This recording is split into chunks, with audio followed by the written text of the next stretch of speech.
चलिए चर्चा शुरू करें, लेकिन उससे पहले दिन की सबसे बड़ी तस्वीर आपको दिखाते हैं। इटावा में अखिलेश यादव के विजय रथ पर पहली बार मुलायम सिंह यादव और चाचा शिवपाल यादव एक साथ दिखे। आप अपनी स्क्रीन पर देख सकते हैं ये दो तस्वीरें। पहली तस्वीर में अखिलेश यादव पिता मुलायम सिंह यादव और चाचा शिवपाल के साथ लोगों का अभिवादन करते हैं। दूसरी तस्वीर में अखिलेश यादव के रोड शो में उमड़ा जन सैलाब। इस दौरान अखिलेश यादव ने लोगों का अभिवादन किया। घरों से लोग अखिलेश यादव का स्वागत करते देखे गए। पहली तस्वीर अपने आप में अहम इस वजह से है क्योंकि मुलायम सिंह यादव पहली बार आज चुनाव प्रचार में उतरे थे। अखिलेश यादव के लिए करहल विधानसभा सीट पर उन्होंने आज उनके लिए जनसभा को संबोधित किया। उसके बाद इटावा में जब रोड शो निकल रहा था समाजवादी पार्टी का, उस वक्त ये तीन यादव परिवार के खांटी नेता जो एक साथ दिखे। हालांकि देखिए कि मुलायम की नजर, शिवपाल की नजर एक तरफ है, अखिलेश एक तरफ देख रहे हैं। मुलायम सिंह के साथ सोफे पर शिवपाल सिंह बैठे हुए हैं। तो एकजुटता का संदेश देने की कोशिश जरूर है, लेकिन एकजुटता का ये संदेश मतदान के दिन कितना दिखेगा, समीकरण क्या बनेंगे, कितने बिगड़ेंगे, बीजेपी के पक्ष में कितना, समाजवादी पार्टी के पक्ष में कितना, और सबसे बड़ा सवाल कि आखिर बीजेपी की किलेबंदी के बीच मुलायम सिंह यादव का उतरना, एक पहलवान का उतरना सियासत के क्या नतीजा लेकर आएगा।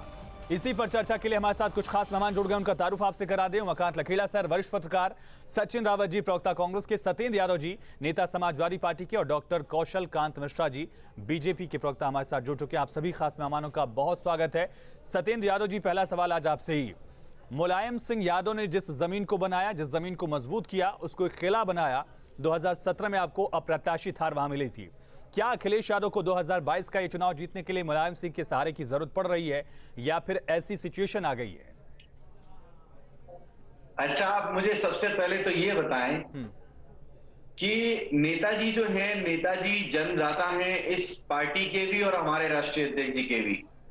तो राष्ट्रीय अध्यक्ष जी के लिए वोट मांगना, माननीय अखिलेश यादव जी के लिए वोट मांगना, ये बड़ा शब्द कहां से आ गया? ये किस तरह की विचारधारा है?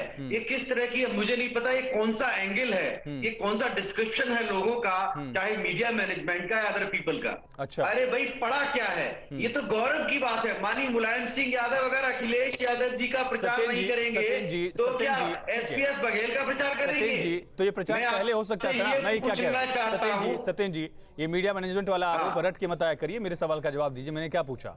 मैं बीजेपी से भी पूछूंगा। अगर आप मीडिया मैनेजमेंट, सत्येंद्र जी मेरी बात सुनिए। सत्येंद्र जी मेरी बात सुनिए, सत्येंद्र जी मेरी बात सुनिए। जवाब दीजिए जो सवाल पूछा है। आरोप लगाने का आपका हक है, आप लगा सकते हैं, आप लोग लगाते रहते, कोई दिक्कत नहीं उसमें। और मेरे सवाल से विचलित मत होया करिए। ऐसे आप लोग अचानक से ऐसा कुछ शब्द लेकर आते। मेरी बात सुनिए।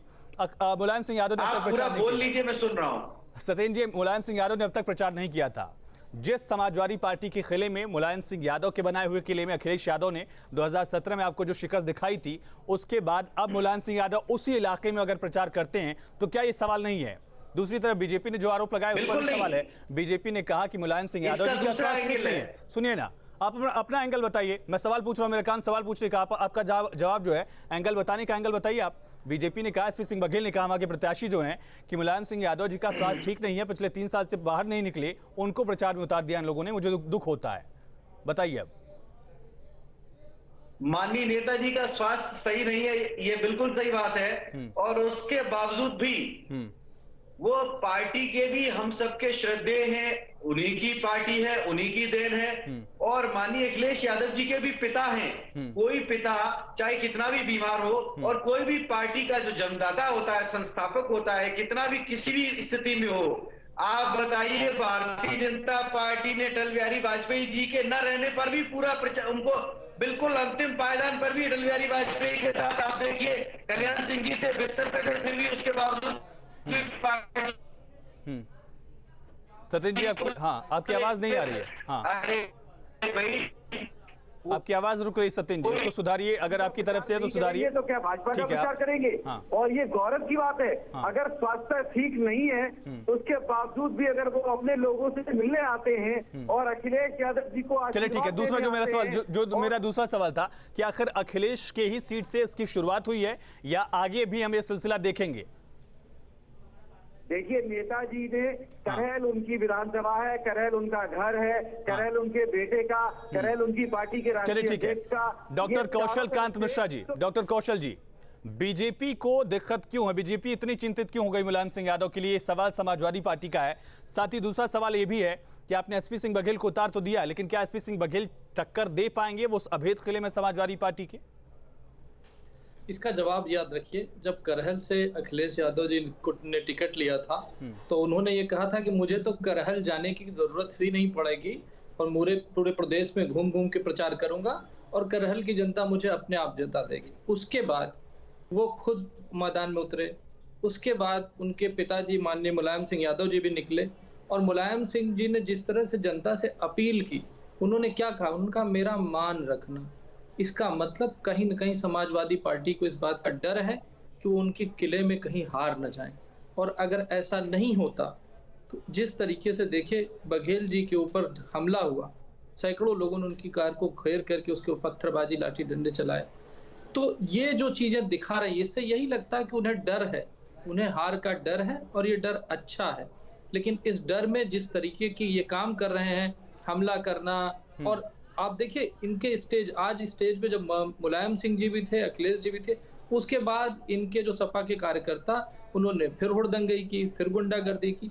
तो ये लोग तो नहीं, दो सवाल है डॉक्टर कौशल जी, दो सवाल नहीं मानने वाले। डॉक्टर कौशल खान, दो सवाल है इसमें। एक तो अगर अमित शाह प्रचार करते हैं तो ये बात समाजवादी पार्टी भी आपके लिए कह सकती है कि वो किला हारता हुआ देख रहे हैं, इसलिए खुद देश के सबसे बड़े चाणक्य उतर चुके हैं।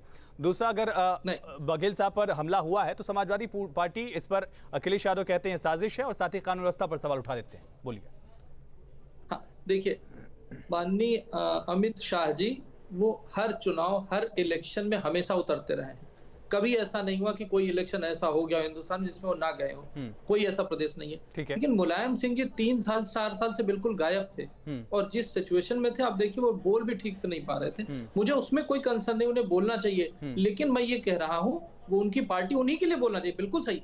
लेकिन इससे ये झलकता है कि इन्हें डर है कि कहीं ये करहल की सीट में हार ना जाए। ठीक है, सचिन रावत जी, करहल की लड़ाई में तो कांग्रेस है नहीं, यूपी की लड़ाई में आप लोग कहां खड़े हैं? करहल में तो आप लोगों ने वॉकओवर दे दिया है समाजवादी पार्टी को। देखिए आयुष जी, जहां तक करहल की बात है, आपने देखा होगा कि जब अमेठी और रायबरेली में हमारे अध्यक्ष श्री राहुल गांधी जी और हमारी अंतरिम अध्यक्ष सोनिया गांधी जी जब चुनाव लड़ रही थी तो समाजवादी पार्टी ने भी प्रत्याशी नहीं दिया। देखिए समाजवादी पार्टी और कांग्रेस पार्टी का उद्देश्य है कि भारतीय जनता पार्टी को हराया कैसे तो एक साथ लड़ जाते हैं। लेकिन करहल की देखिए क्या है कि विपक्षी नेताओं का कांग्रेस पार्टी सदैव सम्मान करती रही है और आगे भी करती रहेगी। लेकिन कांग्रेस पार्टी के जो मुद्दे हैं वो करहल में भी वही हैं और अन्य जगहों पर वही हैं। उन मुद्दों को आप करहल में भुना नहीं रहे ना। उन मुद्दों पर जो वोट मिलेगा समाजवादी पार्टी को मिलेगा, बीजेपी को मिलेगा, बीएसपी को मिलेगा, बाकी पार्टियों को मिलेगा। उन मुद्दों को लेकर आप जनता के बीच करहल में कहां हैं? देखिए जनता के बीच कांग्रेस पार्टी की प्रतिज्ञाएं हैं। जब कांग्रेस पार्टी की सरकार बनेगी तो वो प्रतिज्ञाएं करहल में भी लागू होंगी, वो प्रतिज्ञाएं लखनऊ में भी लागू होंगी, वो प्रतिज्ञाएं कानपुर में भी लागू होंगी। मैं ये नहीं कह रहा हूं कि वो प्रतिज्ञाएं कहीं नहीं लागू होंगी, लेकिन कांग्रेस पार्टी की जब गवर्नमेंट आएगी वो प्रतिज्ञाएं हर जगह लागू होंगी। लेकिन जिस तरह से आज भारतीय जनता पार्टी का जो डर है और गृह मंत्री जी की जिस तरह की बयानबाजी है, मैं ये समझता हूं कि गृह मंत्री जी को लग गया है कि उत्तर प्रदेश अब उनके उत्तर प्रदेश से वो हारने वाले हैं और योगी आदित्यनाथ जी भी वहां जाकर के इस तरह की बयानबाजी करते हैं। आज तो मैं कहना चाहता हूं कि भारतीय जनता पार्टी को 2017 के जो वादे और दावे थे वो गिनाने की जरूरत है। ठीक है, उमाकांत सर मैं आपके पास आऊंगा, वक्त मेरे पास थोड़ा सा कम है। उमाकांत सर, दो बड़े दिग्गज और अपने अपने वक्त में दोनों ही खाटी नेता रहे, एक तरफ मुलायम सिंह यादव और अमित शाह जो बीजेपी के चाणक्य कहे जाते हैं। मुलायम सिंह सियासत में यूपी के पहलवान और फिलहाल सबसे अनुभवी नेता। करहल सीट पर इन दोनों की तरफ से चुनाव प्रचार प्रसार की जो कोशिशें हैं उन्हें किस तरह से देखते हैं? नौबत क्या है, सिचुएशन क्या है, जरूरत कितनी थी किसकी? देखिए अखिलेश यादव और उन्होंने जो कोलिशन उत्तर प्रदेश में कास्ट कोलिशन बनाया है वो पिछले 2017 से 2012 से 2007 से एकदम अलग है। और ये सही बात है कि जब अखिलेश ने वहां नामांकन दाखिल किया करहल से तो कहा कि मेरे को वहां जाने की भी जरूरत नहीं है। लेकिन देखिए भारतीय जनता पार्टी बहुत रणनीति बनाती है, रणनीति बनाने में उनका कोई मुकाबला नहीं है। उनका ये कोशिश है, तमाम तरह के जो दिग्गज है, चाहे वो योगी आदित्यनाथ हो, चाहे वो गृह मंत्री अमित शाह हो, चाणक्य जो भाजपा के कहे जाते हैं, और केशव प्रसाद मौर्य हो, उनके जो दूसरे प्रदेश अध्यक्ष हो, ये तमाम तरह के जो नेता इन्होंने जमघट इसलिए लगाया कि ताकि अखिलेश यादव को घेरा जाए करहल में और अखिलेश यादव सारा कंसंट्रेशन करहल में कर दें। तो ये एक रणनीति होती है, ये राजनीतिक अखाड़ों की रणनीति हमने देखी है। और उसके बाद ऐसा माहौल खड़ा कर दिया जाए जिससे यह है कि वो वहीं पर जम जाए और बाकी क्षेत्रों की तरफ जो तीसरे फेज, चौथे फेज, पांचवें फेज के जो बाकी जगह चुनाव प्रचार है वहां न जा सके। भारतीय जनता पार्टी की ये रणनीति है जो हमारा फीडबैक है, और ये उस रणनीति में वो काफी सफल भी हुए हैं, क्योंकि मुलायम सिंह जी को बहुत संक्षेप में छोटा सा सवाल, बीजेपी के पास कई सारे चेहरे, अगर अखिलेश सीमित हुए तो बीजेपी को फायदा होगा, ये आप कहना चाह रहे हैं? नहीं, फायदा देखिए, फायदा और क्या फायदा होगा, रणनीति है, फायदा होगा वो 10 तारीख को दिखाई देगा। लेकिन जातियों के जो हिसाब किताब है, जातियों का जो गणित है, वहाँ निश्चित रूप से अखिलेश का पलड़ा भारी है। और वो जाहिर सी बात है कि भारतीय जनता पार्टी चाहती है कि उनको वहीं तक सीमित कर दिया जाए ताकि दूसरे राज्यों का। ठीक है सर, मेरे पास वक्त कम है, थोड़ा सा रुक रहा हूं, माफी के साथ। दोनों जो आपने मुद्दे बोले उस पर बीजेपी और समाजवादी पार्टी से जवाब। सत्येंद्र यादव जी, सबसे बड़ा सवाल आपसे है कि आखिर बीजेपी ने मजबूर कर दिया ताकि मुलायम सिंह यादव को भी प्रचार में उतरना पड़े। ये तीनों नेताओं की जो तस्वीर हम दिखा रहे हैं, इसकी नौबत इसलिए आ गई। अब इसको आप कुछ भी कह लीजिए, लेकिन नौबत तो ले आई बीजेपी। संक्षेप में जवाब, फिर मैं कौशल जी के पास जाऊंगा। हाँ, देखिए जो प्रचार का पूरा शेड्यूल है, फिरोजाबाद बगल में है, इटावा बगल में है, सैफई में हमारा घर है। सैफई से महज 10 से 15 किलोमीटर की दूरी पर जनसभा थी। नेताजी अक्सर सैफई आते हैं। सत्येंद्र जी, प्रचार में पहली बार दिखे ना मुलायम सिंह यादव, इसी पर सवाल। मुलायम सिंह यादव अगर पहली बार आए हैं तो सवाल ये है कि आखिर वहीं करहल क्यों? नहीं, बिल्कुल मैं आपकी बात का जवाब दे रहा हूँ। देखिए, ये बीजेपी जो है, इसमें कोई दो राय नहीं है कि इनकी जो घेराबंदी है, चाहे इनका मुख्यमंत्री हो, गृह मंत्री हो, जितने भी नेता उस वक्त यहाँ पड़े हुए हैं। चलिए ठीक है डॉक्टर कौशल जी, जातीय घेराबंदी से डरे आप लोग। डॉक्टर कौशल, संक्षेप में। देखिए, ये तो क्लियर ही हो गया कि ये डरे हुए हैं, इसीलिए माननीय मुलायम सिंह जो आना पड़ा। और जिस तरीके की भाषा अखिलेश जी यूज कर रहे हैं, मैं ये वीडियो दिखा रहा हूँ। वीडियो हमने दिखा दिया, इसमें पता है, मैं पुलिस वाला बताएंगे एक्चुअली बात। ठीक है, चलिए वीडियो हमने दिखा दिया। बहुत शुक्रिया आप सभी खास मेहमानों का इस चर्चा में जुड़ने के लिए। करहल के कुरुक्षेत्र में आखिर बाजी कौन मारेगा? एक तरफ पूर्व मुख्यमंत्री अखिलेश यादव, उनके पक्ष में पूर्व मुख्यमंत्री मुलायम सिंह यादव की तरफ से परिवार की तरफ से प्रचार किया जाता है, परिवार एकजुट है ऐसा संदेश दिया जाता है। दूसरी तरफ बीजेपी घेराबंदी कर रही, किलेबंदी कर रही है। बीजेपी के सबसे बड़े नेता, चुनाव के लिहाज से चाणक्य कहे जाने वाले अमित शाह वहां पर प्रचार करते हैं। इस लड़ाई का एक सबसे बड़ा पॉइंट ये है कि अमित शाह ने कहा कि अगर आप 1 सीट जिता देंगे तो 300 सीट जिताने की जरूरत नहीं है। इस लिहाज से समझा जा सकता है कि इस तीसरे चरण में सबसे बड़ी सीट करहल हो चुकी है और दोनों ही पार्टियां पूरी ताकत से यहां जोर शोर से प्रचार प्रसार कर रही हैं। इस चर्चा में इतना ही। खबरें लगातार जारी हैं, बने रहिए।